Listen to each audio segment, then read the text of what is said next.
The Mont Blanc Tunnel is a roadway tunnel that runs beneath the Mont Blanc mountain in the Alps connecting France and Italy.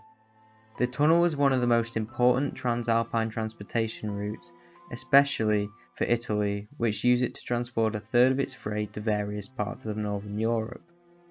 The idea for the tunnel was conceived many years before it was built, with talks of creating it back in the early 1800s. In 1908, French engineer Arnold Menard submitted the first design, which piqued the curiosity of the Italian and French officials, but construction of the tunnel didn't start until 1959 due to political turmoil. Excavations began on the Italian side in January, and the French followed suit a few months later in June. Both sides agreed to excavate 5,800 metres of tunnel and meet halfway. On August 3, 1962, the Italians completed their side of the tunnel, with the French following 11 days later. The task was neither simple nor safe. The building process claimed the lives of 23 workers, 14 on the Italian side and 7 on the French side, with 2 others who went missing. The two sides competed with each other to finish first, but after losing, the French generously offered 4 bottles of champagne to their Italian counterparts, effectively eliminating all competitiveness between the two parties. They had done it, and 3 years later, the Mont Blanc Tunnel was inaugurated by the Italian and French presidents and opened to the public on July 19, 1965. Over the next 3 decades, the tunnel underwent modernisation and was upgraded frequently. A fire detection system as well as new variable message signs were installed in 1997. Until the morning of March 24, 1999, the tunnel had been open for nearly 35 years with no major incidents or fatalities. This was all about to change.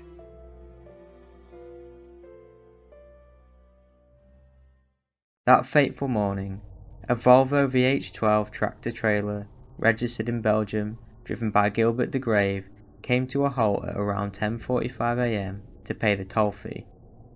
It was a regular truck carrying a regular cargo of flour and margarine. To this day, no one can say with certainty what started the fire, but we do know it started at approximately 10:49. As cars approaching from the opposite direction flashed their headlights at him, the driver realised something was wrong. A glance in his mirrors revealed white smoke coming from beneath his cabin. Gilbert tried to put the fire out, but after it exploded, he quickly ran towards the Italian entrance of the tunnel. He later told a newspaper, "Everything was ablaze in half a minute. I ran for my life. Behind me, all hell broke loose. In a few minutes, the tunnel was like an oven." The tunnel employees then activated the fire alarm, preventing any further traffic from entering. There were at least 10 cars and 18 trucks in the tunnel at this point, all of which had entered from the French side. Some of them managed to turn back, but the thick smoke quickly made this impossible. The majority of the motorists rolled up their windows and waited for help. The tunnel's ventilation systems pushed the smoke back down the tunnel faster than anyone could flee, which meant many of the drivers near the blaze who attempted to leave their cars and seek refuge were quickly overcome and died from smoke inhalation. Those who tried to drive off were unable to, as their vehicle engines began to stall due to the lack of oxygen. Some of the lucky ones managed to enter fire cubicles lined throughout the tunnel. The fire quickly spread due to the margarine in the truck melting and releasing a highly flammable vapour. A strong breeze ignited the fuel in the other abandoned vehicles, creating a blast furnace effect as temperatures soared to 1,000 degrees Celsius. 2 fire trucks arrived minutes later to help with the disaster. Unfortunately, the fire engines were unable to progress due to the abandoned vehicles and smoke obstructing their way. They took shelter in fire cubicles and had to be rescued by another crew 5 hours later, who reached them via a ventilation duct. All of the firefighters survived, but their commanding officer died later in hospital. The fire burned for 53 hours and claimed the lives of 39 people, injuring 14 more. There were 29 people killed whilst they were stuck inside their vehicles. 9 more died whilst attempting to flee on foot. All of the victims were French, and they were reduced to just bones and ash. The tunnel took a week to cool down sufficiently for for forensic experts to collect remains. In the aftermath, the tunnel was promptly closed down and underwent major changes which took 3 years. This included upgrading equipment, more fire escapes, and even adding a fire station in the middle of the tunnel fit with fire trucks. Communication within the tunnel was also upgraded so that security was in constant contact with the control center. A new rule was added, which meant all of the trucks had to be inspected at the tunnel entrance on both sides to reduce the risk of an incident like this ever happening again. Although the cause of the fire has never been determined, 16 people and some companies were tried for manslaughter in January 2005. This included the truck driver Gilbert Degrave, the tunnel managers, and even the truck manufacturer.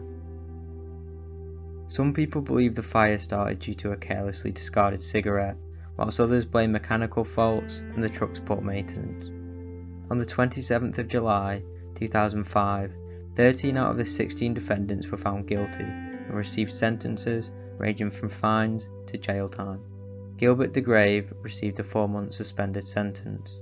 The Italian firm in charge of the tunnel's operation had to pay €13.5 million to a fund for the victims' families, and 3 companies were fined up to €180,000 each.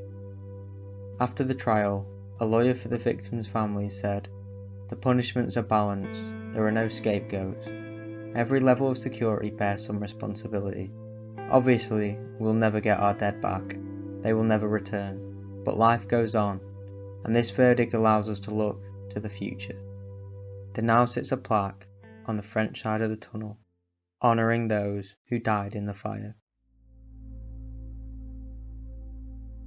Hey everyone, I thought I'd just give a quick channel update just because I haven't done this for a while.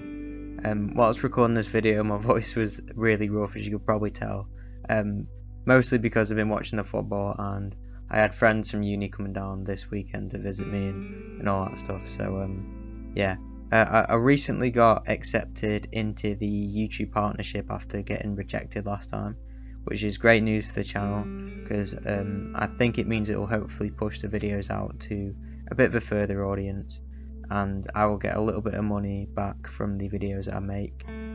The money that I do make will be going straight back into the channel. It's not going to be a lot, but at the end of the month or sometime this month, it should be enough to get a decent mic. So I'll make sure to let everyone know when that happens. Thanks for the continued support. I think we've just hit 6k, which is crazy. Onwards and upwards. Cheers.